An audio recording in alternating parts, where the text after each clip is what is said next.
ضلع وادی سون سے ہمارے نمائندہ ملک زاہد فاروق اوان کی رپورٹ کے مطابق ادارہ اسرار اوان اور تنظیم اوان انٹرنیشنل کے زیر تمام موضع مردعال میں باسلسلہ جشن ولادت زدہ امجد قبلہ اوان حضرت عباس علمدار کانفرنس کا انعقاد کیا گیا اور کانفرنس میں ضلع چکوال، ضلع جیلم، اٹک اور خوشاب سے اوان قبیلے کی معروف شخصیات سمیت سرائیکی بولی ثقافت سون ذیلی سیاسی بیٹھک کے ممبر نے شرکت کی۔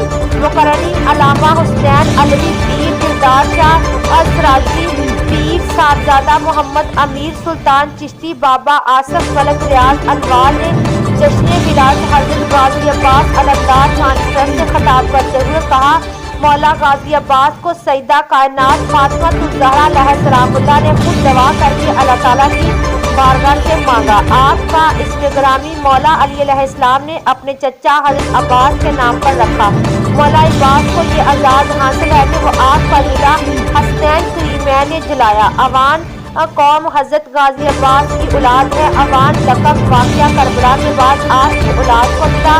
کانفرنس کے منتظم شاہ دل اوان نے تمام مہمانوں کا شکریہ ادا کیا۔ بعد ہزارہ مہمانوں کو پلک دہرانے کے بعد الوداع کیا۔ مزید خبروں کے لیے دیکھتے رہیے سٹی 11 نیوز پاکستان HD۔